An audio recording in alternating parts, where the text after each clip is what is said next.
جب ان کے دور میں مسائل پیدا ہوئے، مشکلات پیدا ہوئیں، تو ہمارے اسلاف نے اپنے مسائل اور مشکلات کے حل کے لیے کیا کیا؟ تو کوئی نظام دین کے اندر ہے یا نہیں؟ تو جو نظام ہے وہ نظام ہمیں بھی یہاں بھی عمل کرنے کی ضرورت ہے۔ وہی قرآن، وہی سنت، وہی صحابہ تابعین کا عمل جو ہے نا، وہ ہمارے لیے آئیڈیل اور نمونہ ہے۔ تو اب سوال جب یہ کیا جا رہا ہے کہ کیا مسلمانوں کے یا امت مسلمہ کے مسائل اور مشکلات کا حل کرنے کے لیے دھرنے دینا اور مظاہرے کرنا، اس کا کیا حکم ہے، کیا یہ جائز ہے؟ تو شیخ صالح فوزان کہتے ہیں کہ ایک بات جان لو، ہم جس دین کے ماننے والے ہیں اسلام کے، یہ لا قانونیت کا دین نہیں ہے کہ بس جب جو سمجھ میں آئے، جس کے سمجھ میں آئے وہ فوراً اس کا ایکشن لینا شروع کر دے۔ ایک قانون ہے، ایک ضابطہ ہے، لِكُلٍّ جَعَلْنَا مِنْكُمْ شِرْعَةً وَمِنْهَاجًا، شریعت دی ہے اللہ تبارک و تعالی، اس میں ضابطے ہیں، اور اس سے اچھا کوئی ضابطہ، اس سے اچھا کوئی نہج ہم اور آپ کبھی بھی کسی بھی دور میں کتنی بھی زیادہ دانشوری اور ذہانت ہو، لاجک کا پاور ہو، جینیس اور ٹیلنٹ ہو، اس سے اچھا حل ہم نہیں نکال سکتے۔ تو ہمارا دین لا قانونیت کا دین نہیں۔ یہ نقطہ اگر ہم اور آپ ذہن میں رکھیں، کسی بھی ایشو میں ہم یہ جانیں کہ اس ایشو میں بھی ہمارے دین کی طرف سے رہنمائی ہے۔ یہاں بھی اس نئے ایشو میں بھی ہمیں کچھ بھی کرنے کی اجازت نہیں ہے۔ کوئی قانون نہ ہو ایسا کہیں کوئی بھی پوائنٹ نہیں ہے دین اسلام کے۔ ہر جگہ قانون ہے، ہر جگہ ضابطہ ہے، ہر جگہ رہنمائی۔ اور میرے بھائیوں، نوجوان ساتھیوں، عزیزوں، یہ ہمارے دین کا امتیاز ہے کہ جب یہ دین آیا تھا تب بھی دنیا کے سارے مسائل اور مشکلات کا حل تھا۔ آج 14 صدیاں گزر گئی، 15ویں صدی میں ہم زندگی گزار رہے، آج بھی بلا ایک ذرہ کمی کے یہ دین اسلام ہمارے مسائل کا سولوشن اور حل رکھتا ہے، اور یہ کل بھی رکھے گا، سلسلہ چلتا رہے گا، قیامت آ جائے گی، کوئی ایسا ایشو پیدا نہیں ہوگا دنیا میں جس کا حل اور جس کا سولوشن اللہ تبارک و تعالیٰ کا یہ دین نہ پیش کرے۔ یہ ہمیں شرف اور سعادت کی بات ہے، ہمیں اپنے دلوں میں بہت اطمینان رکھنے کی ضرورت ہے۔ ہم جس دین کے ماننے والے ہیں، لا قانونیت نہیں ہے، اس کے اندر اصول ضابطہ ہے، قانون ہے، اس کے مطابق ہمیں عمل کرنا ہے۔ ہم انشاءاللہ تبارک و تعالیٰ دنیا میں بھی اور آخرت میں بھی کامیاب ہوں گے، کامران ہوں گے۔ تو یہ ذہن میں کبھی نہ آئے کہ ہمیں اپنے دماغ کا یہاں استعمال کرنا ہے، ہمیں اپنی لاجک کا استعمال کرنا ہے، ہمیں دانشوری کا استعمال کرنا ہے، ہمارے جی میں من میں جو آ رہا ہے وہ کرنا ہے، جو ایموشنل ہمارا ایکٹیو، جو ہماری مطلب ایکشن ہو سکتا ہے اسے یہاں پر لانا ہے۔ فلاں ایسا کہتا ہے یہ سولوشن ہے، فلاں ایسا کہتا ہے یہ سولوشن ہے، یہ پارٹی کہتی ہے یہ سولوشن ہے، یہ جماعت کہتی ہے، یہ فرقہ کہتا ہے یہ سولوشن ہے۔ اس کی گنجائش ہی نہیں ہے میرے بھائی۔ ضابطہ ہے اللہ تبارک و تعالیٰ کی کتاب میں، ضابطہ ہے یعنی قانون ہے، سسٹم ہے اللہ کے نبی علیہ السلام کی سنت۔ اس لیے ہمیں فوراً کوئی بھی ایشو آیا ہمیں پلٹنا ہے قرآن کی طرف، دیکھو اس کا کوئی حل ہے کہ نہیں، دیکھو سنت کو، اس میں کوئی حل ہے کہ نہیں، دیکھو نبی کے صحابہ زندگی گزار چکے ہیں، نبی کے صحابہ کا 110 سال تک آخری صحابی کی وفات ہوئی ہے، ان کے بعد تابعین کا دور، تبع تابعین کا دور، بعد میں ان کے بعد ائمہ، محدثین، علماء، فقہا کا دور، اسلامی حکومتوں میں زندگی گزارنے والے ہمارے یہ مسلمان، ہمارے یہ لوگ تھے، کیسی زندگی گزاری؟ مسائل پیدا ہوئی یا نہیں پیدا ہوئی؟ مشکلات پیدا ہوئی کہ نہیں پیدا ہوئی ان کے دور میں؟ جب پیدا ہوئی تھی تو انہوں نے کیسے حل کیا تھا اس کا؟ یہ ہمارا طریقہ ہونا چاہیے۔ اس کے اہکاوے بہکاوے میں آ کر، اس کے ورغلانے میں آ کر چلو دھرنا دو، چلو ریلی نکالو، چلو آندولن کرو، چلو مظاہرہ کرو، چلو جھنڈے نکالو، چلو شور بچاؤ، ہم نے اس کو سولوشن بنا لیا جو سولوشن نہیں ہے، جو اپنے آپ میں ایک مصیبت ہے، ایک مسئلہ اور ایک مشکل ہے۔ اصل نقطہ اچھی طرح سے سمجھنے کی ضرورت ہے۔ کیا کہا؟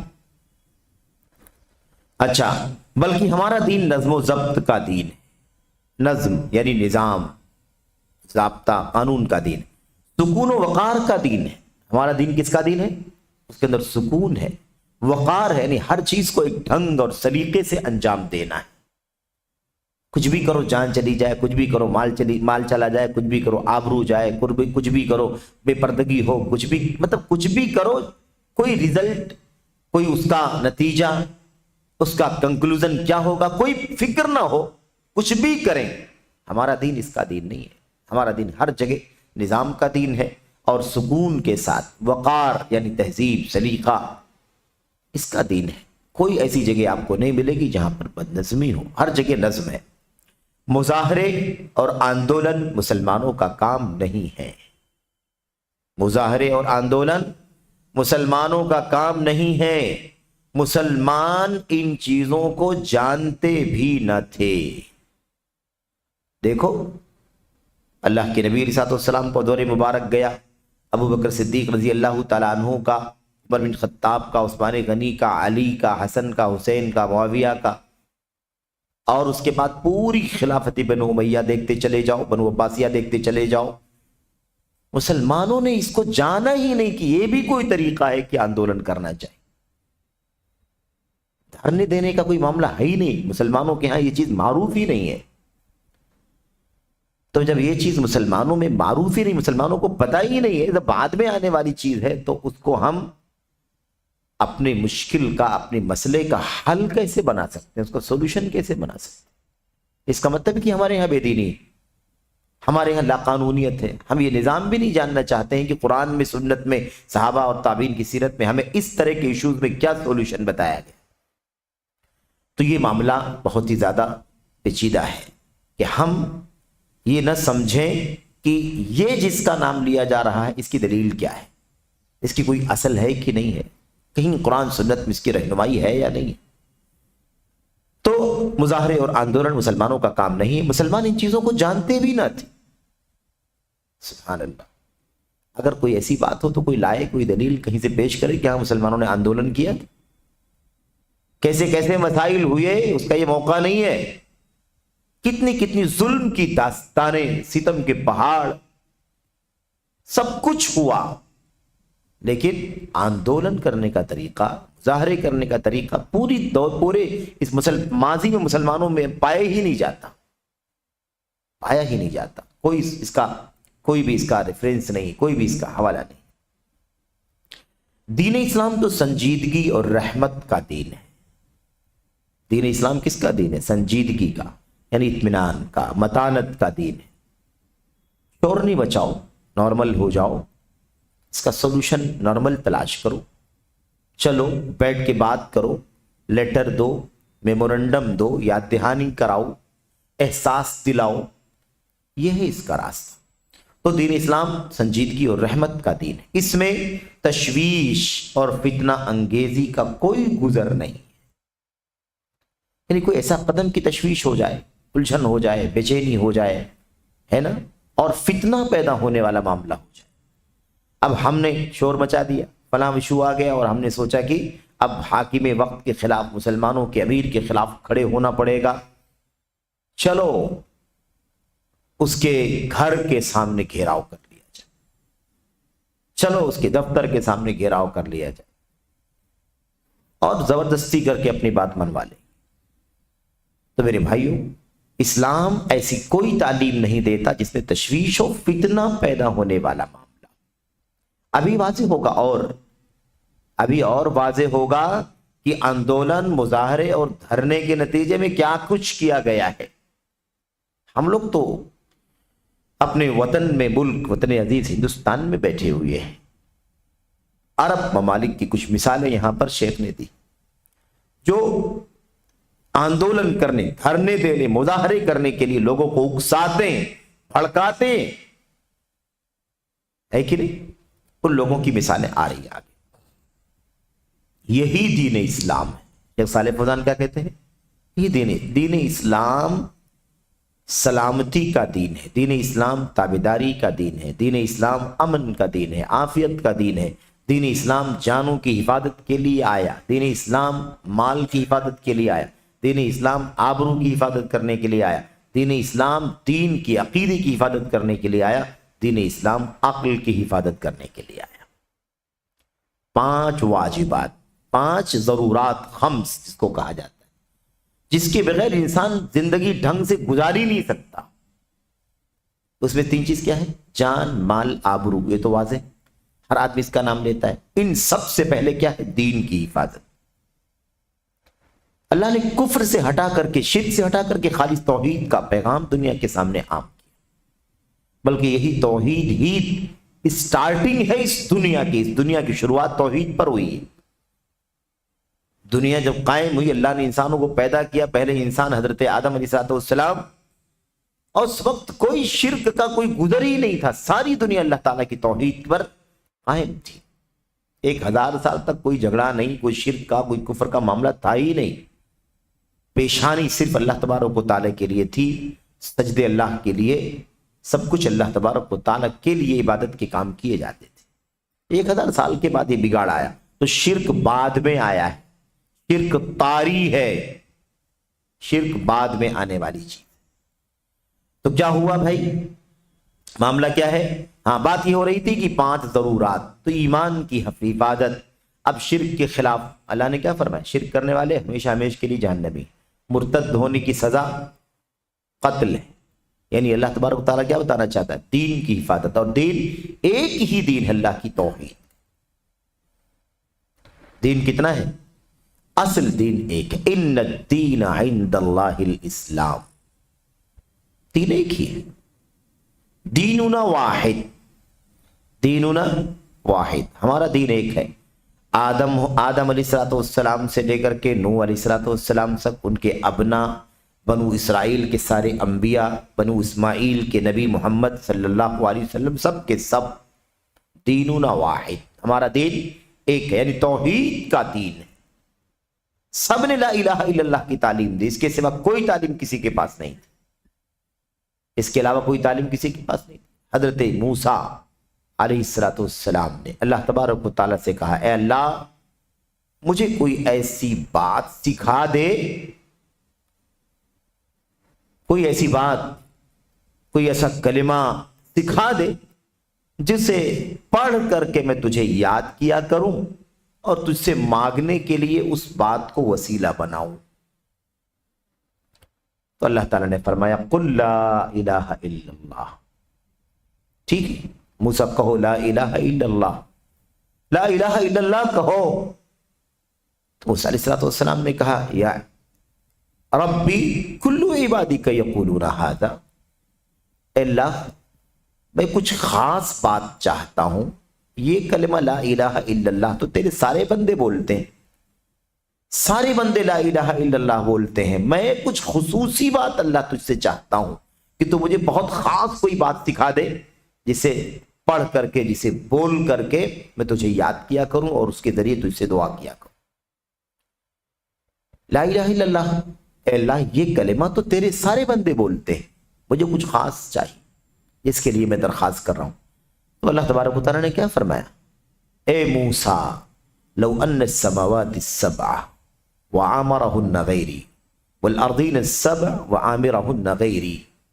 سارے 7 آسمان اور 7 آسمانوں کی ساری آبادیاں جو اندر جو کچھ ہے، 7 زمینیں اور ان کے اندر جو کچھ ہیں، لو وضعت فی کفۃ، یہ سب کے سب ایک پلڑے میں رکھ دی جائیں. ترازو ہے، آج کل تو ڈیجیٹل ہو گیا ہے، لیکن ترازو آپ سمجھیں، ترازو کی ایک پلڑے میں رکھ دی جائیں. 7 آسمان اور بیچ کی ساری مخلوقات، 7 زمینیں اور بیچ کی ساری مخلوقات غیری.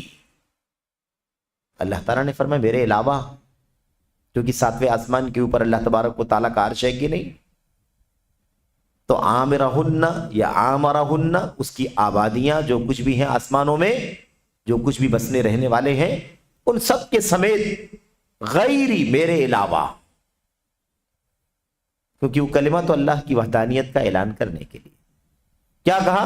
اگر ان سب کو ترازو کے 2 پلڑوں میں سے ایک پلڑے میں رکھ دیا جائے، وَلَا إِلَهَ إِلَّا اللَّهُ فِي كِفَّةٍ، اور لا الہ الا اللہ کو دوسرے پلڑے میں رکھ دیا جائے، مالت بہن لا الہ الا اللہ، تو لا الہ الا اللہ والا پلڑا جھک جائے گا اور ساتوں آسمان و زمین اور ساری مخلوق والا پرڑا اوپر چلا جائے گا۔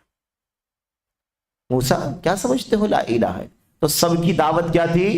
لا الہ۔ اس کی حفاظت کی اللہ تبارک و تعالیٰ، اس لیے شرک کو حرام کیا، کفر کو حرام کیا، نفاق کو حرام کیا، اس کی سزا آخرت، دنیا میں آخرت میں اللہ تبارک و تعالیٰ نے بتلائی تاکہ کوئی اپنے دین کو بگاڑنے کی کوشش نہ کر سکے۔ ہر شخص اللہ کی توحید کے دین پر قائم رہے۔ اور اس کے بعد دوسری چیز کیا ہے؟ عقل کی حفاظت۔ یہ توحید کی ہو گئی نہیں، دین کی حفاظت، اور بقیہ یہ جان، مال اور آبرو، 4 ہو گئے، اور 5ویں چیز کیا باقی بچتی ہے؟ عقل کی حفاظت۔ شراب حرام ہے، کیوں؟ اس لیے کہ اللہ تعالیٰ نے عقل دی ہے سلامت رہے۔ شراب پیئیں گے تو عقل پر پردہ پڑ جائے گا، پھر انسان نہیں ہوگا، بدترین قسم کا حیوان بھی جو حرکت نہیں کرتا وہ حرکت کرنا شروع کر دے۔ اس لیے اللہ تعالیٰ نے عقل کی حفاظت۔ بہرحال تو 5 ضرورات، اسلام ان 5 چیزوں کی حفاظت کی ضمانت لے کر کے آیا ہے۔ آندولن کرنے میں جان کے بھی خطرے ہیں، مال کے بھی خطرے ہیں، آبرو کے بھی خطرے ہیں، عقل کے بھی خطرے ہیں، اور دین کا بھی خطرہ ہے، سارے خطرات۔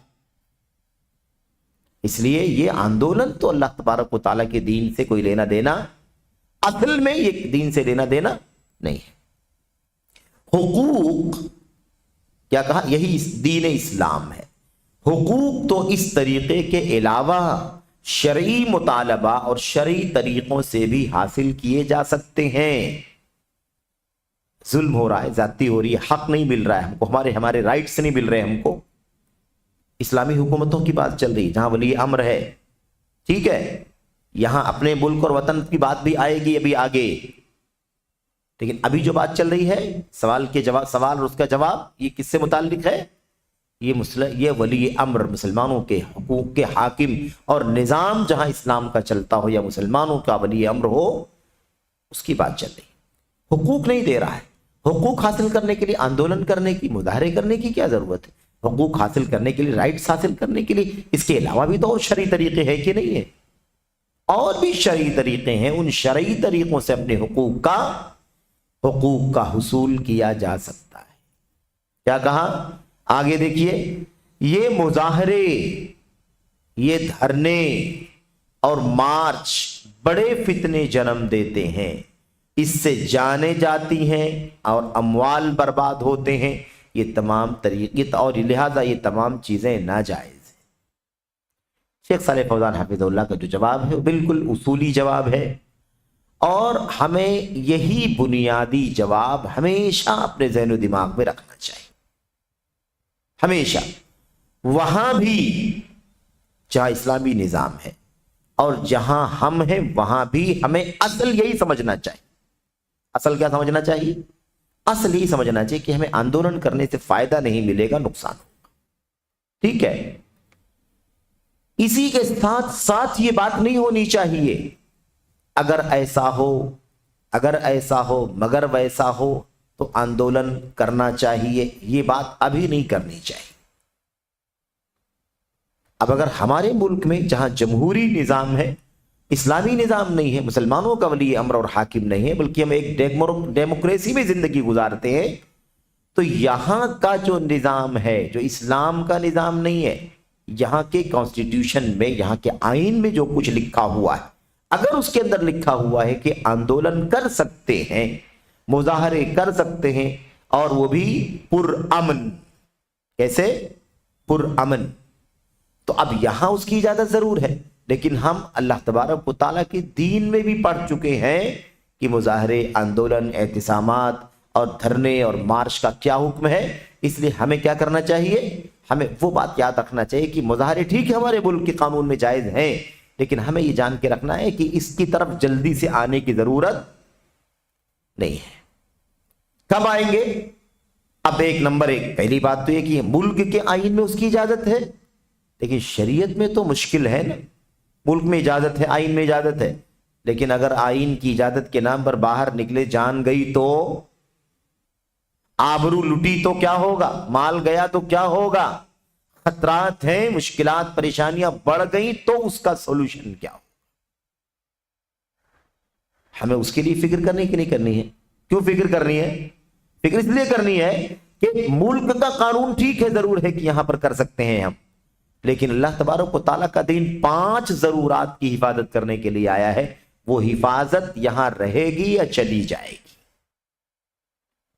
ہماری ذمہ داری بنتی ہے کہ نہیں بنتی ہے یہ؟ اس لیے اسی کے ساتھ ساتھ اس کو کلیئر نہیں کر دینا چاہیے کہ بس ہمارے ملک میں آزادی ہے تو سب آندولن کرنے کے لیے نکلو، نہیں، یہ مطلب نہیں ہے اس کا، یہ مطلب نہیں ہے۔ ملک میں اجازت ہے تو ملک میں اجازت ہے، شریعت میں کیا ہے؟ تو دونوں چیزوں کو سمجھنے کی ضرورت ہے۔ اس لیے مظاہرے آندولن کا اصل حکم ہے کہ اسے اسلام میں کوئی بھی، اسلام میں مسلمانوں میں اس کی کوئی پہچان نہیں ہے ہی نہیں، کسی نے جانا ہی نہیں۔ اب کوئی وقت آئے، کوئی ایسا ایشو آئے اور سارے ہمارے بڑے اکابرین علماء اور ذمہ داران اور قائدین اگر یہ سمجھتے ہوں اپنی حکمت سے، اپنی بصیرت سے اور اپنی ریسپانسبلٹی کی ادائیگی کے اعتبار سے کہ اس پوائنٹ پر پرامن مظاہرہ کرنا کچھ کارآمد ہو سکتا ہے، جس میں جان کے خطرے نہیں ہے، مال کے خطرے نہیں ہے، آبرو کے خطرے نہیں ہے اور دیگر نقصانات کا امکان نہیں ہے، سب ساری سیفٹی سیکورٹی طے کر لی گئی ہے، خیر کی امید ہے اور شر نہ آنے کی امید ہے، تو ہم اس وقت اس ایشو میں اپنے علماء کی قیادت میں جیسے ہمارے بڑے اس کی رہنمائی کریں گے اس وقت تو ہم کام کریں گے۔ لیکن ایک کامن فیصلہ کر دینا کہ یہاں تو نہیں منع ہے، یہاں تو ہمارا حق لینے کے لیے ہم کو یہی کرنا چاہیے، جا کے دیکھو ناعاقبت اندیشی کے نتیجے میں کتنے نوجوان اپنے بچوں سے، اپنے ماں باپ سے محروم جیل کی سلاخوں کے پیچھے ہیں۔ ریزلٹ کیا ہے؟ نتیجہ کیا ہے؟ اب نہیں سمجھ میں آتا کہ نتیجہ تو کچھ نہیں حاصل ہوا، نقصان یہ ہو گیا۔ سمجھ رہے ہیں نا؟ اس لیے ایسے آزادانہ بات نہیں کرنا چاہیے، اتنی بات سمجھنی چاہیے کہ اصل یہ ہے کہ اس کی گنجائش نہیں ہے۔